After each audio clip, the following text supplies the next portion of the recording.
कैलाश पर्वत की शांत बर्फीली चोटियों के बीच, जहां हवा में पवित्र मंत्रों की गूंज सुनाई देती थी और ओस की बूंदें सूर्य की पहली किरण में मोतियों सी चमकती थीं, वहां महादेव निवास करते थे। वह केवल एक देवता नहीं थे, बल्कि वह स्वयं वैराग्य और शक्ति का संगम थे। उनकी पहचान थी उनके उलझे हुए जटाजूट, जिसमें गंगा अपनी पवित्र धारा के साथ बहती थीं, और उनके गले में लिपटा सर्प, जो हर तरह के भय पर उनकी विजय का प्रतीक था। उनका तीसरा नेत्र ज्ञान और अंतर्दृष्टि का प्रतीक था, जिससे वह सृष्टि के गूढ़ रहस्यों को देख सकते थे। उनके एक हाथ में त्रिशूल था, जो विध्वंस और पुनर्निर्माण का प्रतीक था, और दूसरे में डमरू, जिसकी ध्वनि से ब्रह्मांड का स्पंदन होता था। महादेव कभी भी राजसी महलों या स्वर्ण सिंहासनों के मोह में नहीं पड़े।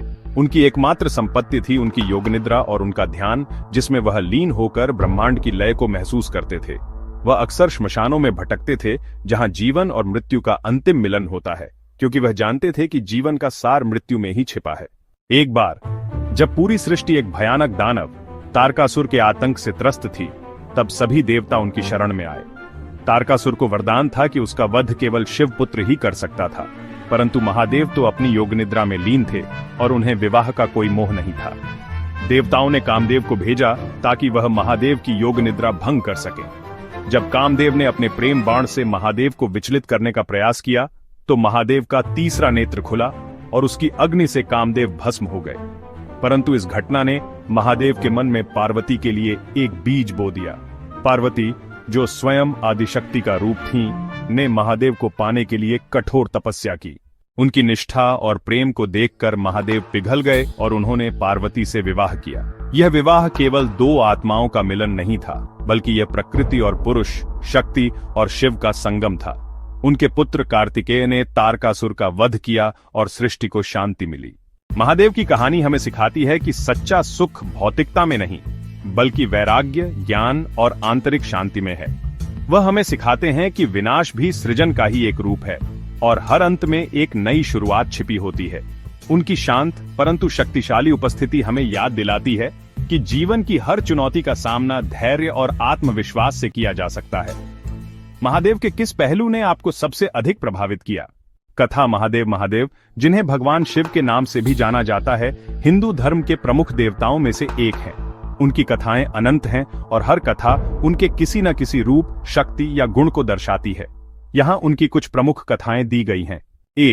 सती और दक्ष यज्ञ का विध्वंस महादेव की सबसे प्रसिद्ध और महत्वपूर्ण कथाओं में से एक है।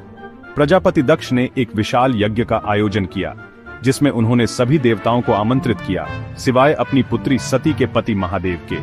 सती अपने पिता के इस अपमान से आहत हुई और बिना आमंत्रण के ही यज्ञ में पहुंच गईं।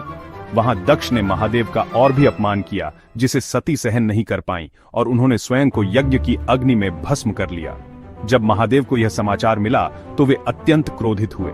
उन्होंने अपनी जटा से वीरभद्र को उत्पन्न किया, जिसने दक्ष के यज्ञ का विध्वंस कर दिया और दक्ष का सिर काट दिया। बाद में देवताओं के अनुरोध पर महादेव ने दक्ष को बकरे का सिर लगाकर पुनर्जीवित किया।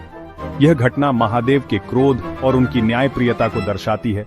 साथ ही यह शक्तिपीठों की उत्पत्ति का भी आधार है। 2. समुद्र मंथन और नीलकंठ। एक बार देवताओं और असुरों ने मिलकर समुद्र मंथन किया ताकि वे अमृत प्राप्त कर सकें। मंथन के दौरान विभिन्न बहुमूल्य वस्तुएं निकलीं, लेकिन साथ ही हलाहल नामक एक भयंकर विष भी निकला, जिसने पूरी सृष्टि को नष्ट करने की धमकी दी। कोई भी देवता या असुर इस विष को पीने को तैयार नहीं था। तब सभी ने महादेव की शरण ली। महादेव ने सृष्टि की रक्षा के लिए वह विष पी लिया। उन्होंने उस विष को अपने कंठ में रोक लिया, जिससे उनका कंठ नीला पड़ गया। तभी से उन्हें नीलकंठ कहा जाने लगा। यह कथा महादेव के त्याग, परोपकार और विषम परिस्थितियों में भी शांत रहने की उनकी क्षमता को दर्शाती है। 3. गंगा का पृथ्वी पर आगमन। राजा भागीरथ ने अपने पूर्वजों को मोक्ष दिलाने के लिए कठोर तपस्या की, ताकि वे स्वर्ग से गंगा को पृथ्वी पर ला सकें। गंगा का वेग इतना प्रचंड था कि यदि वे सीधे पृथ्वी पर आती तो पृथ्वी धंस जाती। तब भागीरथ ने महादेव से प्रार्थना की कि वे गंगा के वेग को धारण करें। महादेव ने भागीरथ की तपस्या से प्रसन्न होकर गंगा को अपनी जटाओं में धारण कर लिया। गंगा कई वर्षों तक उनकी जटाओं में ही अटकी रही और फिर महादेव ने उन्हें धीरे धीरे पृथ्वी पर प्रवाहित किया।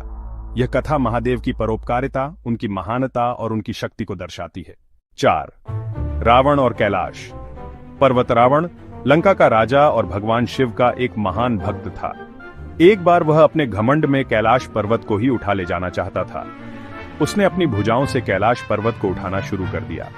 जब महादेव ने यह देखा तो उन्होंने अपने पैर के अंगूठे से कैलाश पर्वत पर इतना दबाव डाला कि रावण का हाथ पर्वत के नीचे दब गया।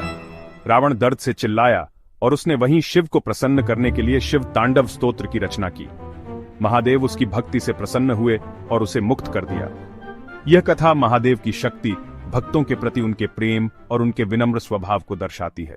5.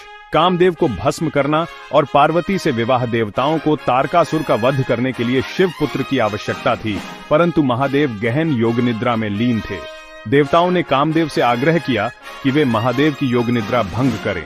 कामदेव ने महादेव पर अपने प्रेम बाण चलाए, जिससे महादेव की योग निद्रा भंग हो गई। क्रोध में आकर महादेव ने अपना तीसरा नेत्र खोला और उसकी अग्नि से कामदेव भस्म हो गए। बाद में माता पार्वती ने महादेव को पति रूप में पाने के लिए कठोर तपस्या की। उनकी तपस्या और अटूट प्रेम से महादेव प्रसन्न हुए और उन्होंने पार्वती से विवाह किया। यह कथा प्रेम, तपस्या, वैराग्य और गृहस्थ जीवन के महत्व को दर्शाती है।